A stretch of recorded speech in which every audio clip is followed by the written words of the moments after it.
Welcome back to Infidelity Tales Lab. We're incredibly grateful for your support. Before we begin today's tale, tell us, which city or country are you joining us from? We love connecting with our global audience. Now, let's dive into today's story. Oscar Walker's fingers drummed nervously against his pocket for the 100th time that evening, feeling the outline of the small velvet box hidden within. The ocean breeze carried the salt-tinged air through the open windows of the beachside restaurant, and the setting sun painted the sky in brilliant oranges and pinks. He watched as his wife, Melody, took another sip of her wine, her face glowing in the warm light of the candle between them. The last 6 months had been a careful dance of budget spreadsheets and extra shifts. Every Friday and Saturday night, while his friends watched movies or went to parties, Oscar had donned the blue uniform of Henderson Security Services, patrolling empty office buildings until dawn. The exhaustion had been worth it, though. Worth it for this moment. Worth it for the way Melody's eyes had lit up when they'd checked into the modest but charming Sandpiper in that afternoon. "You didn't have to do all this," Melody said, gesturing at the half-empty plates of seafood before them. "It must have cost a fortune." Oscar reached across the table and squeezed her hand. 15 years deserves something special, don't you think? The waiter appeared with their dessert, a slice of tiramisu to share. Oscar noticed how Melody's wedding ring caught the candlelight as she picked up her fork. 15 years of memories flooded his mind. Their courthouse wedding when they were barely out of college, the birth of their daughters, countless Sunday barbecues with Luke manning the grill while Oscar tried to keep the girls from tracking mud through the house. "Remember our first anniversary?" Oscar asked, smiling at the memory. "When I tried to cook that fancy French recipe and nearly burned down our apartment?" Melody's laugh seemed slightly forced. "And Luke came over with pizzas to save the day. He's always been there for us, hasn't he?" Oscar said, not noticing how Melody's fingers tightened around her fork. "Best friend anyone could ask for." Back in their hotel room, Oscar waited until Melody emerged from the bathroom in her favorite silk pajamas, another anniversary splurge he'd been saving for. The velvet box felt heavy in his hands as he approached her. "I have one more surprise," he said, holding out the box. Melody's hands trembled slightly as she opened it. The silver bracelet caught the warm light from the bedside lamp, its delicate chain supporting small, intricately designed charms. "It's the one you've been looking at in Morris Jewelers," Oscar explained, his voice soft with anticipation. "I saw how your eyes lit up every time we walked past. Each charm represents a year of our marriage. See? A tiny house for our first home, baby booties for the girls, a Christmas tree for all our holidays together." Melody's eyes filled with tears. Oscar's heart swelled, thinking they were tears of joy, not noticing the way her shoulders had tensed or how she hadn't actually said anything yet. "Here, let me put it on you," he offered, taking the bracelet from the box. The clasp gave him some trouble. His fingers were better suited for grading papers and working with historical maps than dealing with such delicate jewelry. But finally, it settled around her wrist. They got ready for bed in comfortable silence, or what Oscar thought was comfortable silence. He didn't notice how Melody kept touching her wedding ring, twisting it around and around her finger as she stared at herself in the bathroom mirror. He was too busy thinking about how perfect the evening had been, how he'd managed to give her the anniversary she deserved despite their tight budget. The sheets were crisp and cool as they settled into bed. Oscar reached over to turn off the lamp, but Melody's voice stopped him. "Wait," she said, and something in her tone made his hand freeze halfway to the switch. "Oscar, I need to tell you something." He turned to face her, noting how she sat up straight against the headboard, her hands clasped tightly in her lap. The new bracelet caught the light, sending tiny reflections dancing across the wall. "What is it, honey?" he asked, still riding the high of what he thought had been a perfect evening. Melody took a deep breath, and in the warm glow of the bedside lamp, Oscar saw something shift in her expression. Her fingers moved from the bracelet to her wedding ring, twisting it nervously. "Luke and I have fallen in love," she said, the words tumbling out in a rush. "And we've been seeing each other for years." The words hung in the air between them, heavy and impossible. Oscar's mind refused to process them at first, as if they were spoken in a language he didn't understand. He stared at her, waiting for the punchline of what must be a terrible joke. But Melody wasn't laughing. She was still talking, her words coming faster now, like a dam breaking. "We think it's time to open our marriage. We thought maybe we could all live together, share everything." Oscar's world tilted on its axis. The room seemed to spin around him, the walls closing in. His eyes fixed on the silver bracelet around her wrist. Each charm suddenly a marker not of their happy memories, but of years of deception. The tiny house charm caught the light, mocking him with its representation of the home they'd built together. The home she'd apparently been sharing with his best friend all along. The sound of waves crashing against the beach outside their window became a roar in his ears. Each crash seemed to bring another realization. Luke helping Melody with her car troubles, the late-night texts she'd shield from his view, the way they'd both suddenly taken up hiking last summer. All those moments he'd dismissed as ordinary. Everyday occurrences now revealed themselves as links in a chain of betrayal that stretched back years. He could see them now, all those Sunday barbecues, in a new light. While he'd been inside helping Amy with her homework or cleaning up after Jennifer's art projects, had Luke and Melody been exchanging knowing glances over the grill? Had they been laughing at him, the oblivious husband too trusting to see what was right in front of him? The silence stretched between them, broken only by the distant sound of the waves and the quiet hum of the hotel air conditioning. Melody reached out to touch his arm, but he flinched away as if her touch burned. "Oscar, please say something," she pleaded, her voice breaking. "We can make this work. Luke and I have talked about it so much. We could be happy together, all of us." The irony of her words, "we've talked about it so much," hit him like a physical blow. While he'd been working extra shifts as a night security guard, counting every penny to buy her that bracelet, she and Luke had been planning their future together, a future that reduced Oscar to a convenient third wheel in his own marriage. The hotel room that had felt cozy and romantic just hours ago now seemed to be suffocating him. Oscar's movements were mechanical as he swung his legs over the side of the bed and stood up. His phone sat on the nightstand, its screen reflecting the warm light of the lamp. He grabbed it with trembling hands, nearly dropping it as he tried to unlock the screen. He moved through the room like a sleepwalker, gathering his wallet and car keys. His overnight bag sat in the corner, still mostly packed. They'd only been at the hotel for a few hours. Hours that had transformed from some of the happiest in recent memory to this nightmare. As he moved, memories crashed over him like waves, each one revealing new layers of deception. That book club Melody had joined 2 years ago, the one that always seemed to meet on nights when Luke was free to give her a ride. The way Luke had started showing up at the house more often, claiming he was just in the neighborhood and thought he'd stop by. He remembered Luke's enthusiasm when Oscar had mentioned wanting to build a tree house for the girls. "I'll help you with that, buddy," Luke had said, clapping him on the shoulder. They'd spent weekends working on it together, Luke bringing over his tools and expertise while Oscar followed his instructions.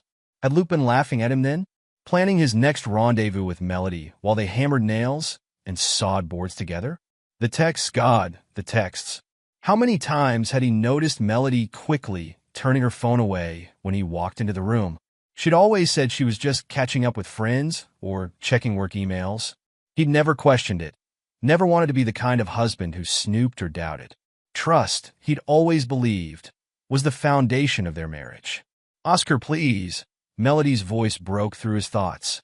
She stood between him and the door now, her silk pajamas catching the light, the silver bracelet still gleaming on her wrist. "We could talk about this. Luke and we've thought it all through. There are ways to make this work.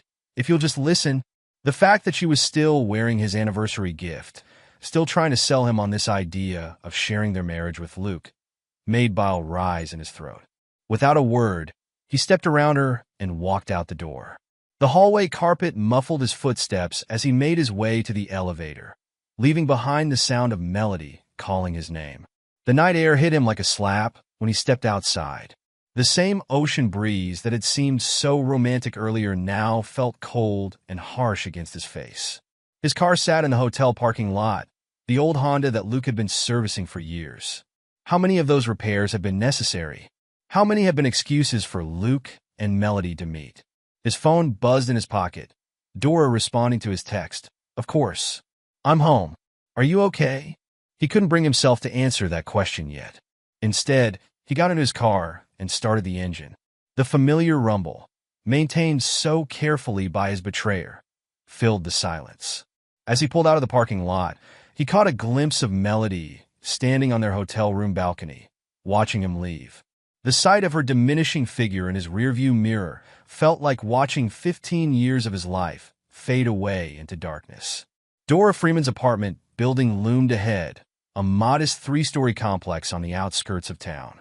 Oscar sat in his car for several minutes after parking, trying to compose himself enough to face his sister. The dashboard clock showed 11:42 p.m., not the way he'd expected to end his anniversary celebration. The security light flickered as he climbed the outdoor stairs to Dora's second-floor apartment. Each step felt like lifting lead weights. When he reached her door, he didn't even need to knock. It swung open immediately, revealing his sister's worried face. "Oscar." Dora's voice was soft with concern. She wore flannel pajama pants and an old college sweatshirt, her dark hair pulled back in a messy bun. One look at her brother's face told her everything she needed to know. Come in, come in." The apartment was small but cozy, cluttered with books and papers from Dora's graduate studies in psychology. She cleared a stack of journals from the couch, making space for Oscar to sit. The familiar smell of her apartment, a mix of coffee, old books, and the lavender candle she loved, provided a small comfort. "I'll make some tea," she said, moving toward the kitchen. Or, "Do you need something stronger?" Oscar's composure finally broke. The tears he'd been holding back since leaving the hotel burst forth, his shoulders shaking with silent sobs. Dora abandoned the idea of tea and rushed to sit beside him, pulling her big brother into a tight hug. "Melody and Luke," he managed to choke out between sobs.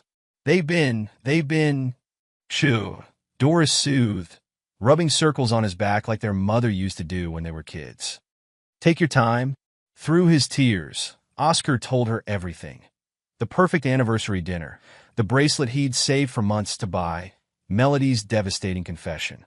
As he spoke, he pulled out his phone and showed Dora the banking app, the careful tracking of his security guard wages, the savings account he'd labeled M Surprise, where he'd been squirreling away money for her teaching degree. "I was going to tell her tomorrow," he said, his voice hollow, "about the summer classes. I'd worked it all out with the community college. She always talked about wanting to teach, about how she'd given up on her degree when we had Amy." Dora's expression shifted, a shadow passing over her face. She got up and retrieved her laptop from the dining table, settling back beside him on the couch. "There's something else you should know," she said hesitantly. "I didn't want to be the one to tell you this, but..." She opened her laptop and navigated to Facebook, scrolling through various posts from their mutual friends. Oscar's breath caught in his throat as he saw the evidence laid out before him. Photos of Luke and Melody at restaurants he'd never been to, at parties he hadn't attended. Comments from their friends that now seemed obvious in their implications. "You two look so happy together. And what a cute couple." "They've been barely hiding it," Dora explained gently. "Everyone knew except you." Oscar stared at the screen, his mind struggling to process what he was seeing. There was a photo from just last month, Melody and Luke at a concert, his arm around her waist, both of them beaming at the camera. The caption read, "Great night with this amazing woman. #blessed." "The concert," Oscar whispered. "She told me she was going with her book club friends. I even thanked Luke for giving her a ride because I had to work late at school that night." Dora scrolled further, revealing more photos, more comments, more evidence of the double life his wife and best friend had been leading. There they were at a wine-tasting event, at a hiking trail Oscar had never visited, at a New Year's Eve party he'd missed because of his security guard shift. "Look at the dates," Dora said quietly. "Some of these go back years." Oscar's eyes fixed on a particular photo from 2 summers ago. It showed Luke and Melody at the beach, the same beach where he'd just taken her for their anniversary. They were sharing an ice cream cone, looking at each other with unmistakable affection. The comments below were filled with heart emojis and knowing winks. "I don't understand," he said, his voice breaking. "How could everyone know? Why didn't anyone tell me?" Dora closed the laptop, unable to watch her brother's heart break any further. I think, I think people assumed you knew, that it was some kind of arrangement you'd all agreed to. You know how close you and Luke have always been. And lately, they haven't exactly been subtle. Oscar stood up abruptly, pacing the small living room. An arrangement? They've been laughing at me, Dora. All those extra shifts I worked, all the money I saved. I was working nights as a security guard while Luke was taking my wife to concerts and wine tastings. The reality of his situation hit him full force. Not only had his wife and best friend betrayed him, but they'd done it so openly that it had become common knowledge. While he'd been planning anniversary surprises and saving for her education, they'd been flaunting their relationship on social media, assuming he was too blind or too stupid to notice. "I need to lie down," he muttered, suddenly feeling dizzy. I can't process this right now." Dora immediately jumped up. "Of course. I'll get the spare room ready. You can stay as long as you need." As she bustled around preparing the guest room, Oscar sank back onto the couch, his head in his hands. His phone buzzed repeatedly, messages from Melody, probably still trying to sell him on their idea of a three-way relationship. He turned the phone off without reading them. The silver bracelet he'd been so proud to give her just hours ago now felt like a monument to his own naivety. Each charm, representing a year of their marriage, also represented a year of deception.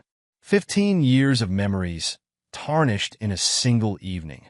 "You should try to get some sleep," Doris said softly, returning to the living room. She had made up the spare bed with fresh sheets and left a clean towel on the dresser. "We can figure out next steps in the morning." Oscar nodded numbly, but sleep felt impossible. As he lay in Dora's spare room, his mind kept replaying every interaction with Luke over the past few years. The friendly claps on the shoulder, the offers to help with home repairs, the concerned questions about whether Oscar was working too hard. Had it all been an act? A way to assuage Luke's guilt while he pursued a relationship with Oscar's wife? He thought about his daughters, Amy and Jennifer, and how they would react to this news. How do you tell your children that their Uncle Luke, the man who helped build their treehouse and taught them how to change a tire, had been secretly involved with their mother? How do you explain to them that their family home, the only home they'd ever known, might now become some sort of bizarre polyamorous experiment? The digital clock on the nightstand ticked past midnight, then 1, then 2. Outside, the occasional car passed by. Oscar's phone remained off, charging on the dresser. He couldn't bear to read whatever messages Melody might be sending, couldn't stomach the thought of Luke possibly trying to reach out as well. Somewhere around 3 in the morning, exhaustion finally overcame his churning thoughts.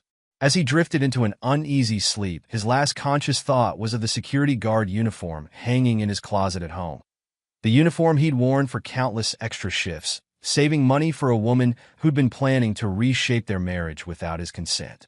In his dreams, he kept returning to that hotel room, to the moment when everything changed. But in the dreams, he said all the things he wished he'd said in reality. He demanded answers, expressed his anger, defended his dignity. In reality, he had simply walked away, too shocked and hurt to form words. Perhaps that silence, that inability to even engage with their proposal, had been its own kind of dignity. Tomorrow would bring its own challenges. Tomorrow, he would have to start facing the practical implications of this betrayal. But for now, in his sister's spare room, Oscar Walker, dedicated teacher, loving father, betrayed husband, finally fell into a troubled sleep, while across town, in a beachside hotel room, the silver bracelet he'd sacrificed so much to buy lay abandoned on a bedside table. Across the breakfast table where Oscar sat staring into a cold cup of coffee.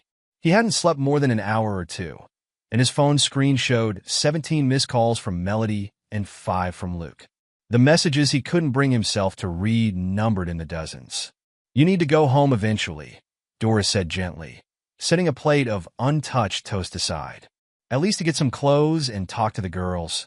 Oscar nodded numbly. His daughters would be wondering where their parents were. The anniversary weekend was supposed to last until Sunday evening, but here he was at his sister's apartment on Saturday morning, his world shattered into unrecognizable pieces. The drive home felt surreal. Each familiar landmark seemed to mock him with memories. The auto shop where Luke had serviced his car countless times, the bank where Melody worked as a teller, the high school where he taught history. His hands gripped the steering wheel tighter as he turned onto his street. A sharp intake of breath. Luke's red pickup truck sat in his driveway, next to Melody's silver Civic. They were waiting for him. Of course they were waiting for him. The house key felt foreign in his hand as he unlocked the front door. The sound of voices drifted from the kitchen, quiet, serious tones that cut off abruptly when he stepped inside.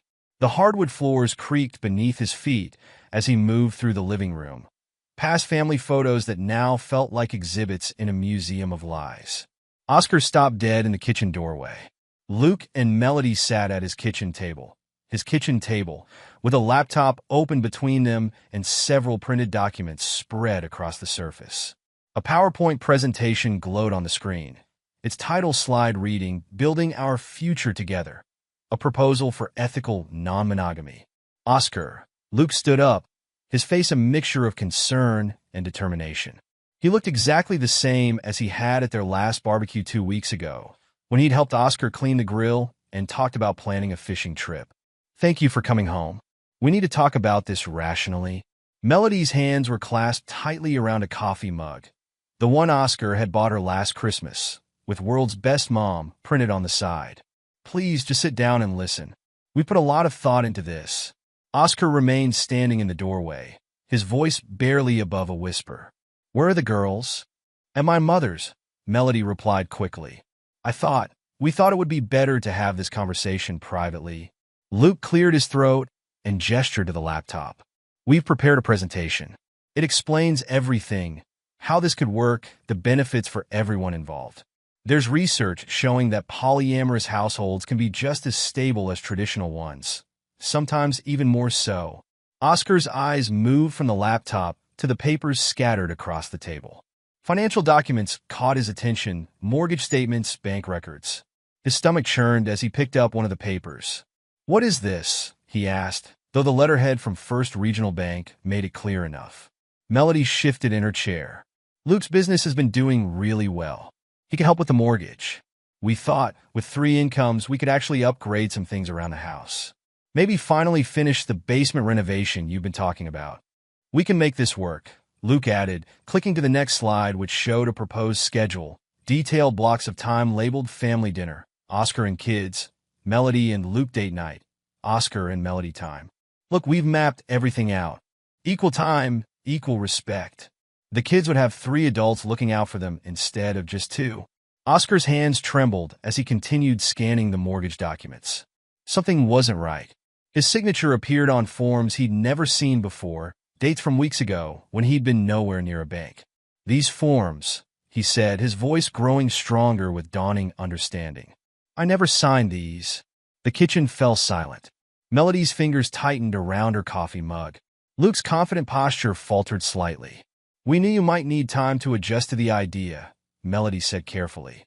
"But the refinancing opportunity was time-sensitive. With my position at the bank, I was able to expedite things." "You forged my signature?" The words came out in a horrified whisper. "It's not like that," Luke jumped in. "We're all going to be living here together. The money's going to benefit everyone. My business is solid. I can cover the increased payments easily." Oscar's world tilted for the second time in less than 24 hours. Not only had they been carrying on behind his back for years, but they'd actually started making financial decisions about his house, forging his signature, planning to take on debt in his name. "Get out," he said quietly. "Oscar, please." Melody stood up. "Just look at the rest of the presentation.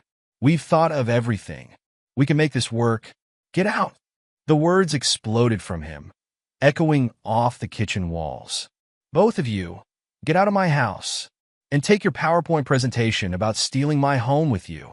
Luke raised his hands in a placating gesture. "Come on, buddy, you're not thinking clearly. We're trying to be honest with you now, trying to build something better for everyone." "Honest?" Oscar laughed, a harsh sound that held no humor.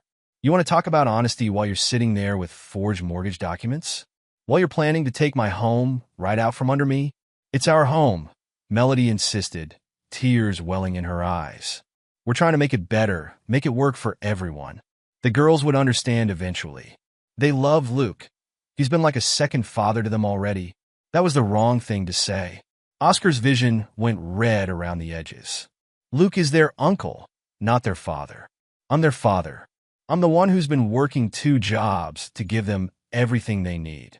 I'm the one who's been here every day, not sneaking around behind everyone's backs. He grabbed the mortgage documents from the table, crumpling them in his fist. I want both of you out of this house right now. And Melody, you can expect to hear from a lawyer. Forgery is a crime, even for bank tellers. The color drained from Melody's face. You wouldn't what? Report a crime? Tell the truth? That seems to be something you both have trouble with. Oscar turned to Luke, years of friendship turning to ash in his mouth. Take your truck and your PowerPoint and your plans for my house, and get out. Now! Luke stood his ground for a moment, looking like he might argue further, but something in Oscar's expression made him think better of it. He closed the laptop and gathered the remaining papers. Come on, Mel, he said softly. We'll try again when he's calmer. When he can see this is best for everyone. Oscar watched them leave, Luke's arm around Melody's shoulders as they walked to his truck.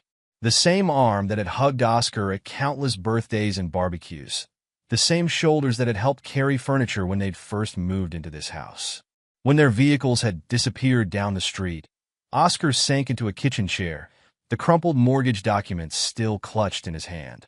He pulled out his phone with shaking fingers and did something he never thought he'd have to do. He searched for divorce lawyers in his area. The weeks that followed seemed to blur together in a haze of legal consultations, sleepless nights, and impossible decisions. Oscar's modest teacher's salary stretched thin across 2 households after he moved into a cramped studio apartment, leaving the house to Melody and the girls. His lawyer advised against leaving, but Oscar couldn't bear to stay under the same roof with the woman who had betrayed him so completely. The studio apartment felt more like a cell than a home.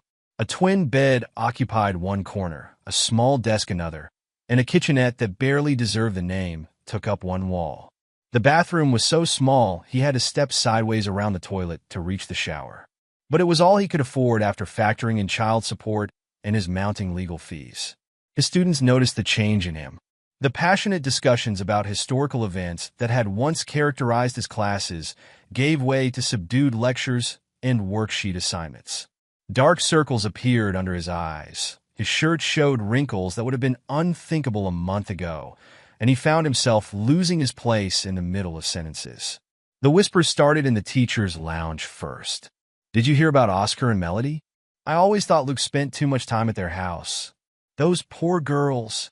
One Tuesday morning, as Oscar tried to explain the causes of World War I to a class of increasingly restless sophomores, a knock at his classroom door made him jump. Norman Yoder, the school principal, stood in the hallway, his face set in what he probably thought was a sympathetic expression. Mr. Walker, could you step out for a moment? Oscar's students exchanged meaningful glances as he walked to the door. They knew something was wrong. Teenagers always knew.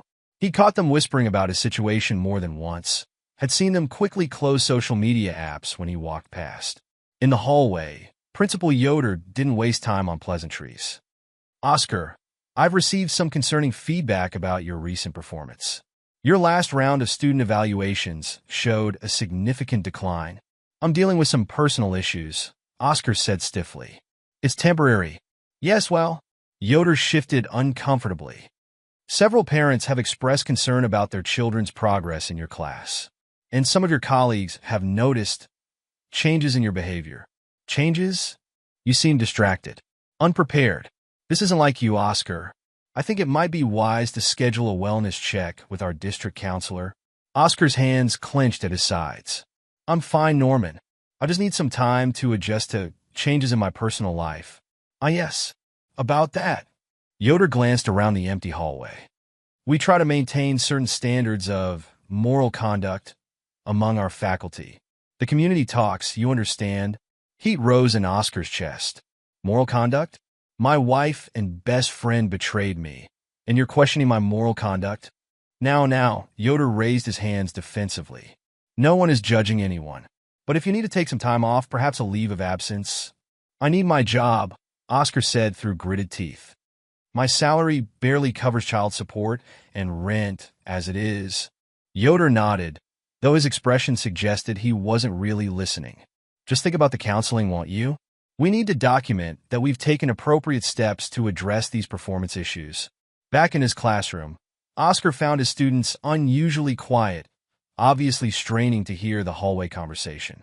He returned to his lecture on World War I, but the words felt hollow in his mouth. How could he explain the complex web of alliances that led to global conflict when he couldn't even understand the betrayal that had destroyed his own home? That evening, driving to his daughter's soccer game, Oscar passed Luke's auto shop. The sight of Jennifer's car in the parking lot made him slam on his brakes. He pulled over, watching as his younger daughter emerged from the shop office, smiling and waving to someone inside. Luke appeared in the doorway, handing Jennifer what looked like an envelope. They talked for a few minutes, Luke's hand resting paternally on Jennifer's shoulder, before she got into her car and drove away. Oscar's phone buzzed. A text from Amy, his older daughter. Got the job at Uncle Luke's. He's going to teach me about business management. Says I could help run the place someday. The phone slipped from Oscar's numb fingers onto the passenger seat. Luke wasn't content with taking his wife and his home. Now he was trying to buy his daughter's affection too. The thought of his children working for the man who had helped destroy their family made bile rise in his throat. He picked up his phone again, fingers hovering over the keys. What could he say? Don't trust the man who's offering you opportunities one can't afford to give you. Don't be fooled by the uncle who's been in your life since before you could walk. Instead, he typed, "That's great, sweetheart. Be sure to do your homework too." Later that night, in his studio apartment, Oscar sat at his small desk grading papers.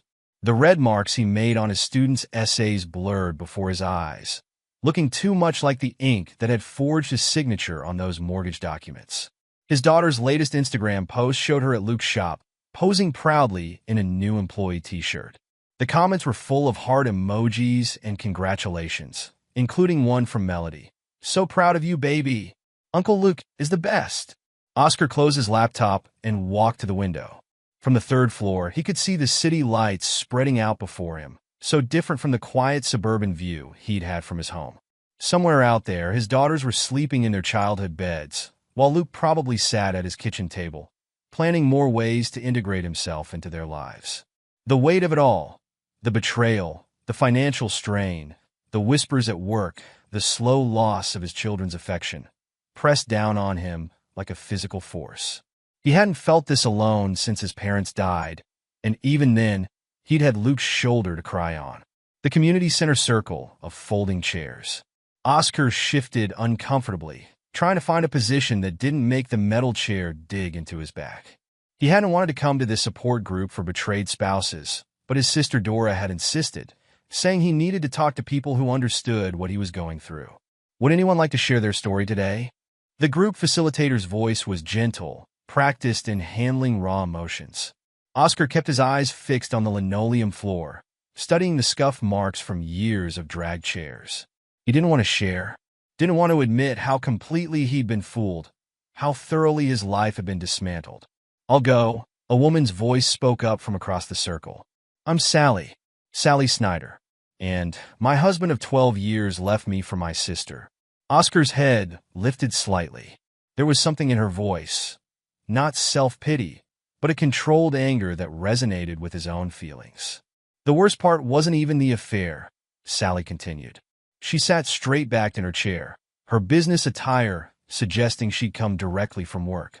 "It was the way they tried to gaslight me into thinking I was overreacting, that I should be happy for them, that love is love and all that nonsense."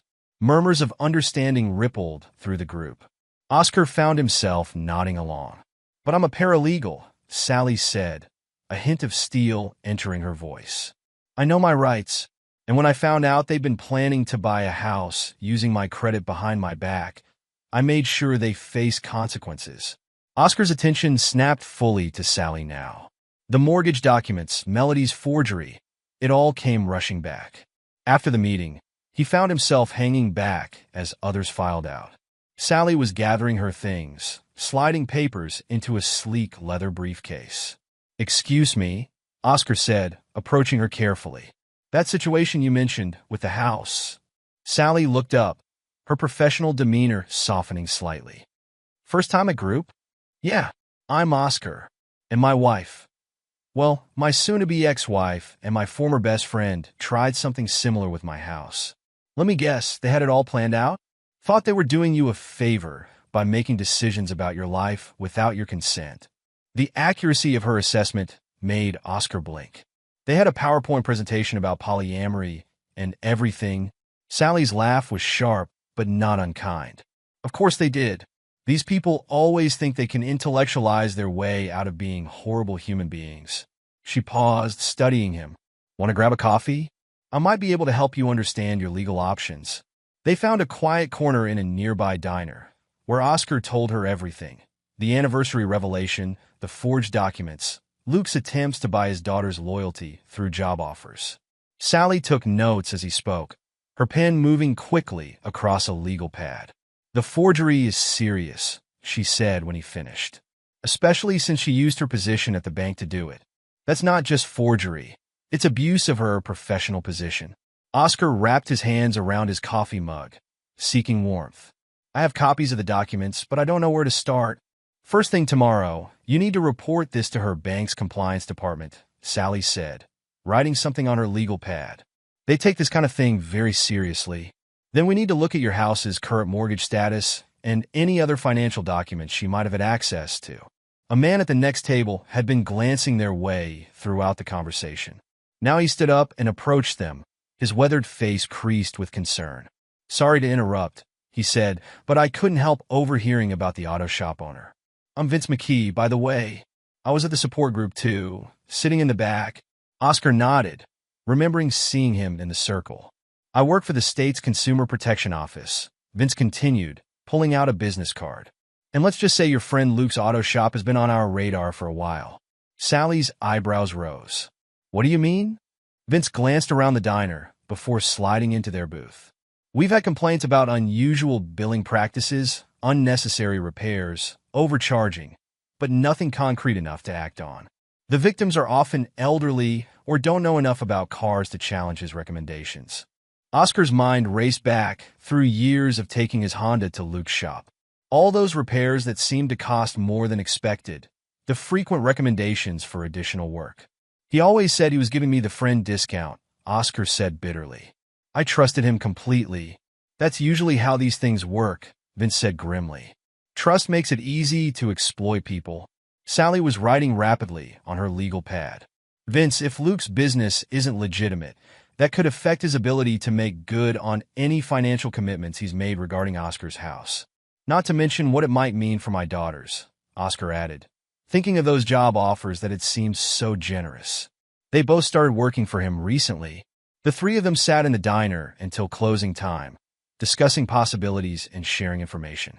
For the first time since his anniversary night, Oscar felt something other than despair. It wasn't hope exactly. The wound was still too fresh for that, but perhaps it was the first step toward whatever came after betrayal. As he drove back to his cramped studio apartment that night, Oscar thought about everything he'd learned. The image of his daughters working at Luke's shop took on a darker tone now. What had seemed like generous opportunity might be something more manipulative. The man he'd trusted with his car, his home, his family. Had any of it been real? His phone buzzed with a text from Jennifer. Uncle Luke says I can start handling customer invoices next week. Isn't that awesome? Oscar's hands tightened on the steering wheel. He thought of elderly customers being overcharged, of forged mortgage documents, of PowerPoint presentations that tried to rationalize betrayal. The weight of protecting his daughters while their world crumbled around them settled heavily on his shoulders. In his apartment, Oscar sat at his small desk and began to write everything down. Every suspicious repair, every overlarge bill, every instance of Luke's generosity that now seemed tainted. The night grew old around him as he worked, and somewhere between one page and the next, his grief began to transform into something else entirely: determination. He would protect his daughters. He would save his home. And maybe, just maybe, he would find a way to expose the truth about the man who had pretended to be his friend for so many years. Not for revenge. Oscar was too tired for revenge, but for justice. For his daughters. For himself. The first light of dawn was creeping through his window when Oscar finally went to bed. For the first time in weeks, his dreams weren't filled with memories of betrayal. Instead, he dreamed of truth coming to light, of justice being served, of his daughter's understanding what real integrity looked like. Tomorrow would bring new challenges, but tonight, in a cramped studio apartment with determination as his only companion, Oscar Walker began to see a path forward through the darkness of betrayal. Amy Walker stood in the doorway of her father's studio apartment, watching him sleep at his small desk, papers scattered around him. She'd used her emergency key to let herself in after he hadn't answered her texts about missing their weekly breakfast. The sight of him, exhausted and surrounded by documents, made her heart ache. The past month had been a whirlwind of confusion and anger. When her mother and Uncle Luke had first explained their new family arrangement, Amy had tried to be understanding. She was 17, practically an adult. Shouldn't she be mature enough to accept modern relationships? Luke had always been part of their lives, and his offer of a job at the shop seemed like a generous way to help her save for college. But something felt wrong. The way her father had been pushed out, the speed with which Luke had moved into their home, the strange tension whenever anyone mentioned finances. Amy picked up one of the papers from her father's desk, a bank document with what was supposedly his signature, but she'd seen enough of her father's grating comments to know his handwriting. Her phone buzzed in her pocket. A text from Luke. "Don't forget, management training starts today. Going to teach you everything about running a successful business." Amy's finger hovered over the reply button when she noticed her father's phone on the desk, screen lighting up with a new message. She shouldn't look. She knew she shouldn't. But the preview caught her eye. "Sally. Found more evidence of overcharging at the shop. Need to talk." Frowning, Amy pulled out her own phone again, this time opening the text thread between her mother and Luke.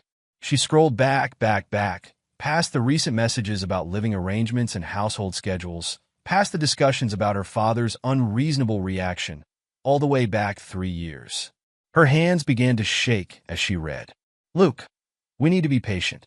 Oscar trusts me completely with the shop's billing. A few more years of building up the business, and we can make our move. Melody, I hate lying to him, but you're right. We need to be financially secure before we tell him anything. Luke, just think about our future together. The house will be perfect once we refinance. Your position at the bank makes everything easier." Amy's vision blurred with tears. 3 years. They'd been planning this for 3 years, manipulating her father's trust, using his friendship and his business. She thought about all the times Luke had insisted on handling her father's car repairs personally, always with a friendly clap on the shoulder and a "don't worry about the bill, buddy."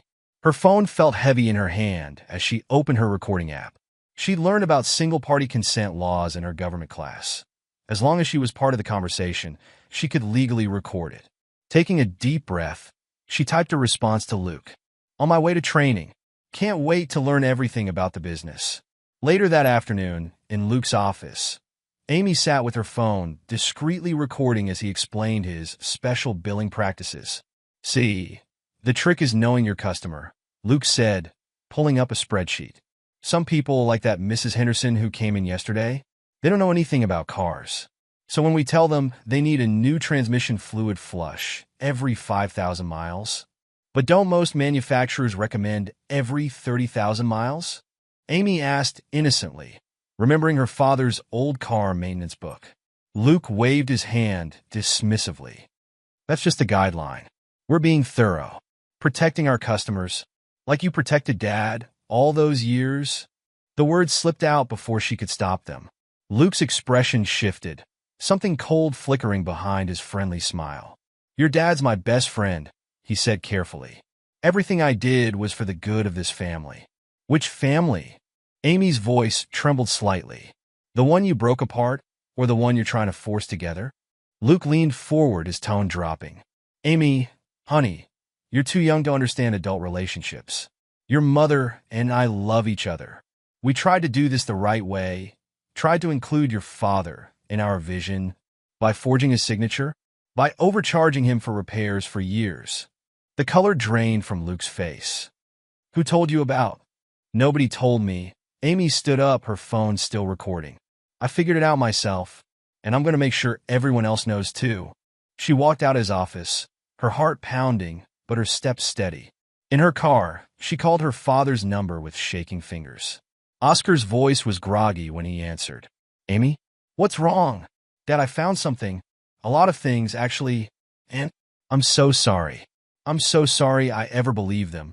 Across town, in Sally Snyder's office, Oscar listened to his daughter's recordings with growing amazement.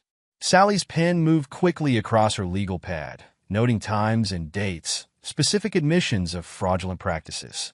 "This is exactly what we needed," she said, looking up at Amy with approval. "But are you sure you want to do this? It could make things difficult with your mother." Amy's chin lifted, a gesture so reminiscent of her father that Sally had to hide a smile. "Mom and Luke hurt Dad on purpose. They planned it for years. They used his trust and tried to steal his home. The truth needs to come out." Vince McKee arrived 20 minutes later, his face lighting up as he listened to the recordings. "This gives us probable cause for a proper investigation. Combined with the customer complaints we've already documented." As they talked, more pieces fell into place. Former employees of Luke's shop began coming forward, emboldened by the knowledge that an official investigation was underway. They brought stories of systematic overcharging, unnecessary repairs, and pressure to deceive customers. Oscar watched his daughter across the desk, pride mixing with sadness in his chest. She shouldn't have had to learn about adult betrayal this way. Shouldn't have had to become an investigator in her own family's tragedy.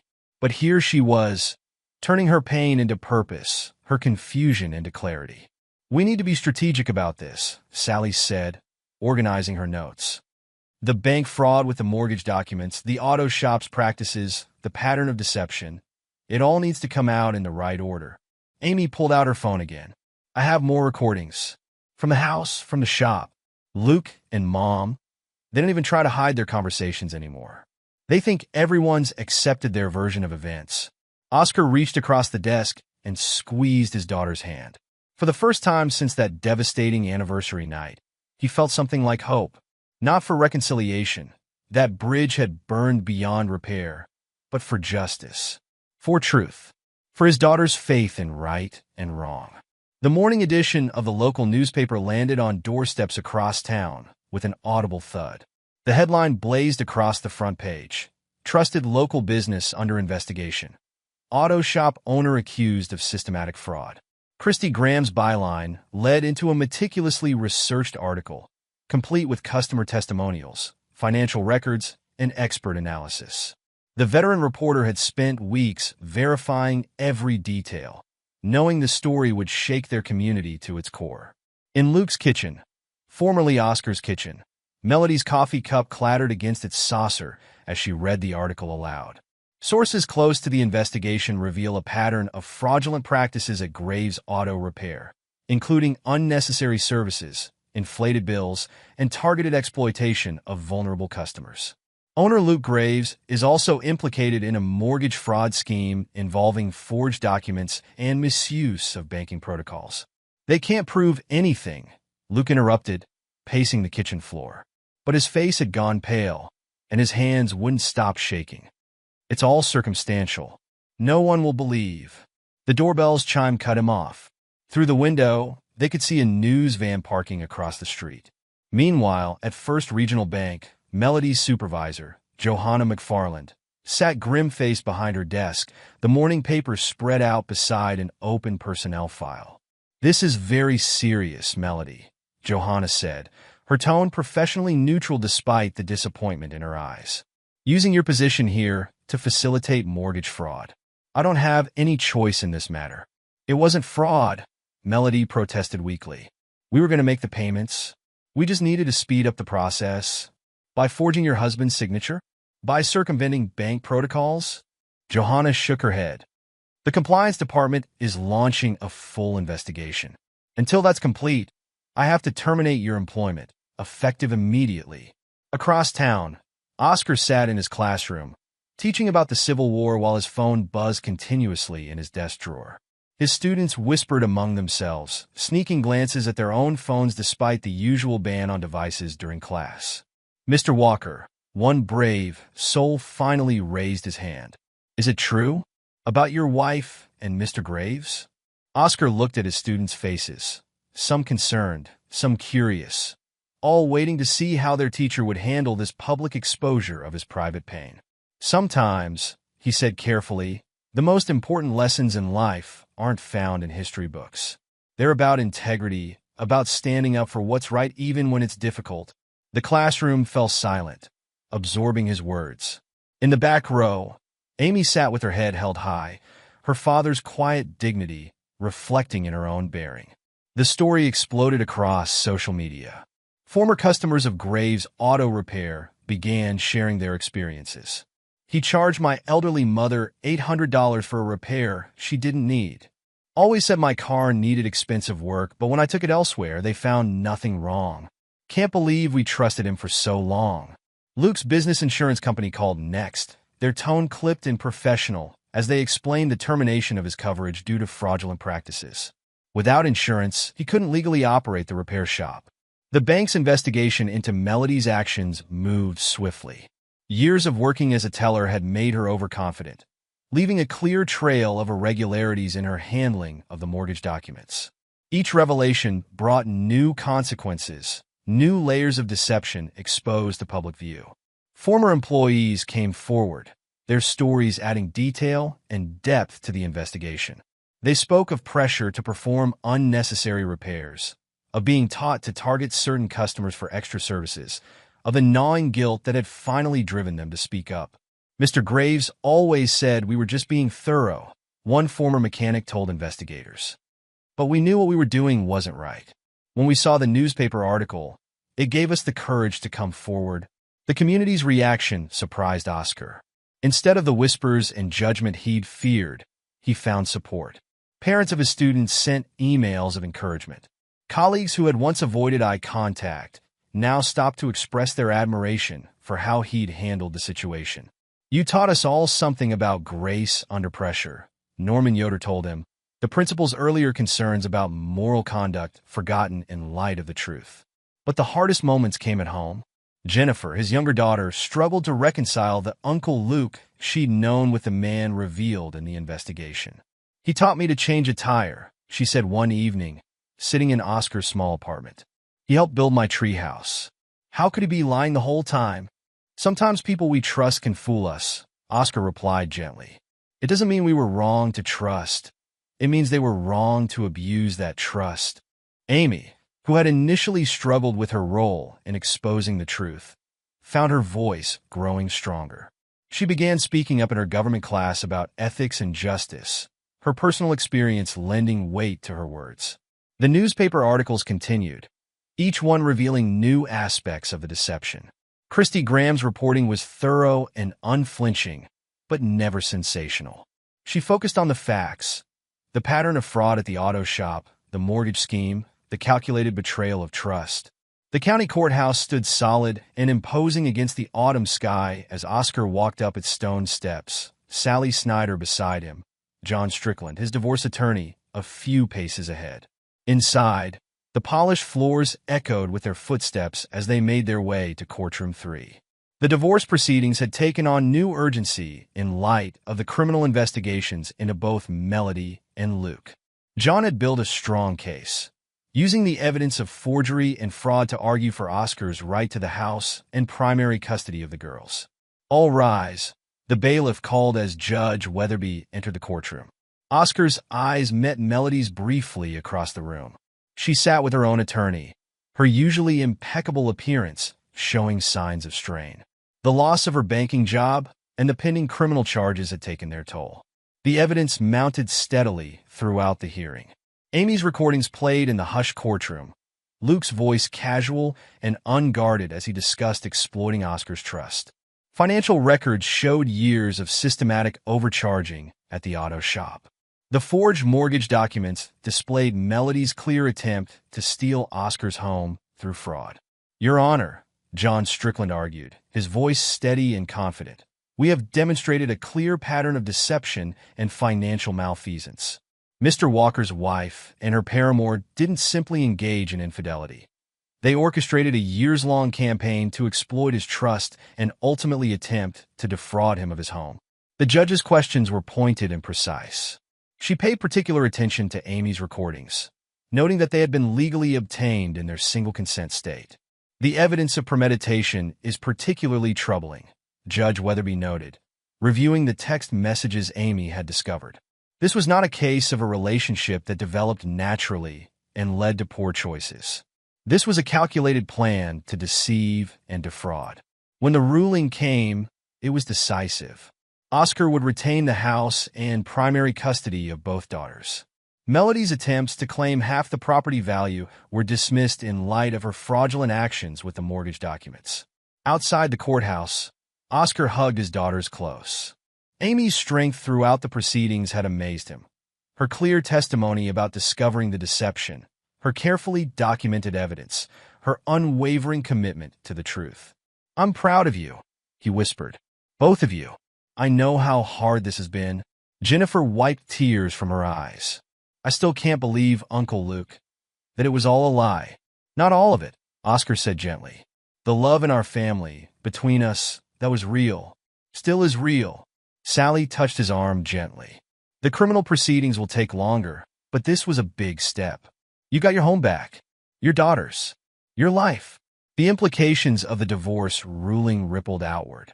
Luke's auto repair shop, already struggling under the weight of the fraud investigation and loss of insurance, faced multiple lawsuits from former customers. The state's Consumer Protection Office, led by Vince McKee, built a strong case against his business practices. The bank's investigation into Melody's actions reached its conclusion, leading to formal charges of mortgage fraud and professional misconduct. Her banking career was effectively over, her reputation in the industry destroyed by her own actions. That evening, Oscar stood in his old backyard. His backyard again, legally and rightfully. The treehouse Luke had helped build still stood in the old oak tree, a reminder that even tainted memories had once held joy. Amy and Jennifer sat at the patio table, homework spread out between them. They'd chosen to stay with him, understanding now the full scope of their mother's deception. It wasn't just about the affair, it was about integrity, about choices, about the kind of people they wanted to be. Sally joined them for dinner, her presence bringing a warmth that had nothing to do with romance and everything to do with friendship, support, and shared understanding. They had all learned hard lessons about trust and betrayal, but also about resilience and truth. As Oscar looked around at his reconstituted family, he realized that sometimes justice isn't about punishment, it's about restoration. Not to what was before, but to what could be now, after the truth has done its necessary work. Epilogue, 5 years later. The autumn breeze rustled through the oak leaves in Oscar Walker's backyard, carrying with it the scent of Sally's famous apple pie, cooling on the kitchen windowsill. The old treehouse, now restored and repainted, where Oscar sat grading papers while his students' parents gathered for the annual back-to-school barbecue. 5 years had carved new lines around his eyes, but they were laugh lines now, not the deep furrows of betrayal that had marked his face during that devastating period half a decade ago. His silver-streaked hair caught the sunlight as he looked up to watch Amy, home from her second year of law school, deep in conversation with Vince McKee about her summer internship at the state's Consumer Protection Office. "Dad," Jennifer called from the patio, where she was setting up her laptop. "The virtual tour of my first photography exhibition is about to start. Come see." Oscar smiled, remembering how his younger daughter had discovered her passion for photography during the darkest days of their family's upheaval. She'd started by documenting evidence of Luke's auto shop fraud, but the camera had become her way of finding beauty in broken things, of telling stories that needed to be told. The local arts magazine had recently featured her photo series titled Betrayal and Redemption, stark black and white images that told their family's story through metaphor and shadow.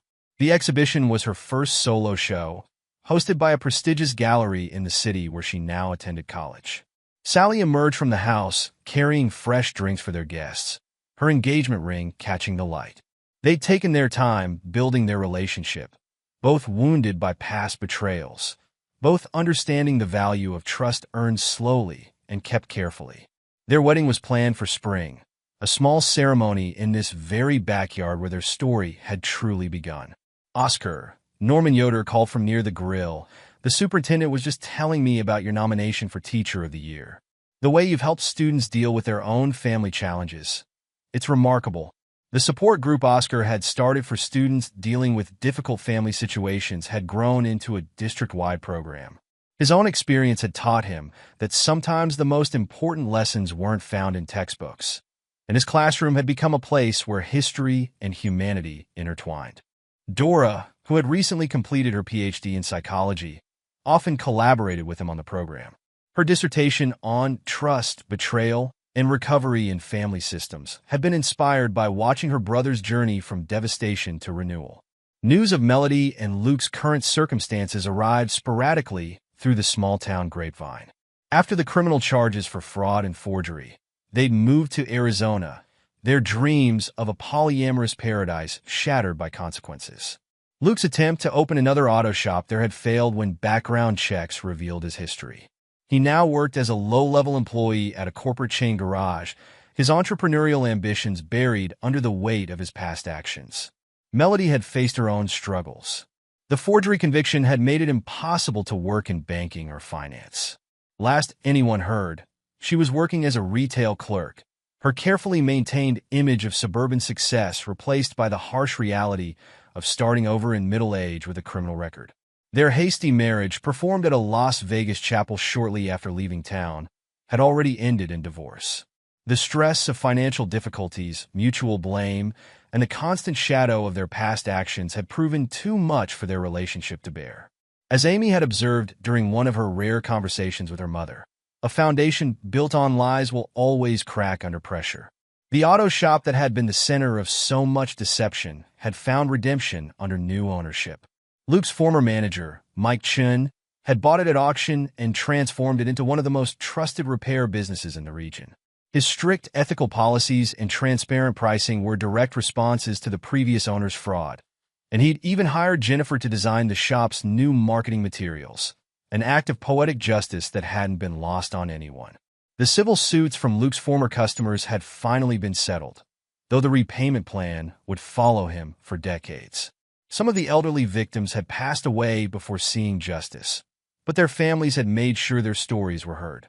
The local newspaper had run a follow-up series by Christy Graham, documenting how the community had healed and learned from the scandal.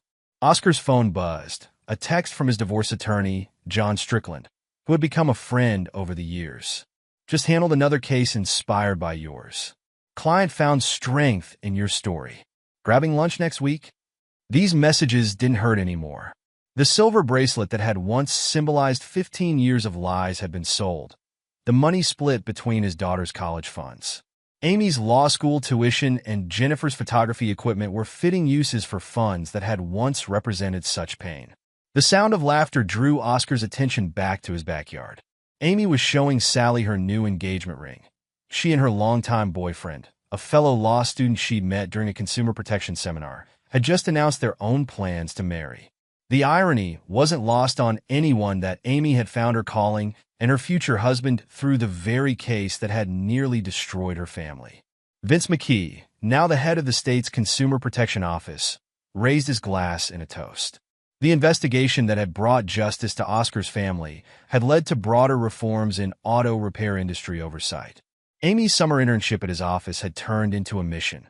She was determined to build a career protecting others from the kind of exploitation her father had suffered. The treehouse. Oscar remembered the day he and Luke had built it, how he'd trusted his friend with the safety of his children. That trust had been betrayed, but the treehouse itself had been reclaimed. Jennifer had repainted it last summer, covering the old wood with bright colors and positive messages. Like the house itself, like their family, it had been transformed rather than destroyed. Sally's hand slipped into his as they watched their blended family move through the garden. Her own history of betrayal had given her the wisdom to help heal his wounds, and together they learned that second chances were possible when built on honesty and mutual respect. The biggest surprise of the past 5 years had been the way the community had rallied around them. The whispers that had once hurt so much had turned to expressions of support. Oscar's dignity in the face of betrayal, his focus on protecting his daughters rather than seeking revenge, had earned him a respect that went beyond sympathy. His classroom had become a place where students felt safe discussing difficult topics. The history lessons often sparked deeper discussions about ethics, choices, and consequences.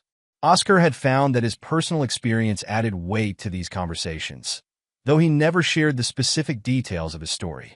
The sun was setting now, painting the sky in shades of pink and gold. Jennifer's virtual exhibition tour had ended to enthusiastic reviews from the gathered guests. Amy was explaining the finer points of consumer protection law to an attentive audience. Sally was directing the cleanup with the efficiency of someone who had found her place in this reconstructed family. Oscar looked around at the life he'd rebuilt from the ashes of betrayal. The house that Melody and Luke had tried to steal through fraud had become a true home again, filled with new memories and new love. His daughters had grown not just older but stronger, their character forged in the crucible of their family's crisis. The anniversary bracelet was long gone, but its proceeds had helped Amy buy her law school textbooks and Jennifer purchase her first professional camera. From the seeds of betrayal, something new and beautiful had grown. Oscar thought about the lesson he often shared with his students now, that the true measure of a person isn't in the betrayals they suffer, but in how they choose to rebuild. As the evening wound down and guests began to leave, Oscar found himself alone for a moment in the kitchen. The room where he'd discovered the forged mortgage documents and confronted Melody and Luke's PowerPoint presentation about polyamory now held different memories. Sally teaching him to make her grandmother's lasagna, Amy practicing her law school presentations, Jennifer editing her photos at the table. He picked up a framed photo from the counter, one of Jennifer's early works. It showed the old treehouse at sunrise. The image had won her first photography award and now served as the cover of her exhibition catalog. The house fell quiet as the last guest departed. Amy and Jennifer were staying the night, just like they had so often during the worst of times. But now their presence wasn't about seeking shelter from a storm. It was about choosing to be together, about celebrating the family they'd become rather than mourning the one they'd lost. Sally joined him at the kitchen window, where they could see the treehouse silhouetted against the rising moon. "Penny for your thoughts?" she asked softly. Oscar smiled, drawing her close. "Just thinking about how sometimes the worst betrayals can lead us to our best selves." He paused, looking out at the yard where so much of their story had unfolded, and how the right kind of love doesn't need PowerPoint presentations to prove its worth. The oak tree's leaves rustled in the evening breeze, its branches still strong, still sheltering the treehouse that had survived betrayal and renewal. Like the family it watched over, it had weathered the storm and grown stronger,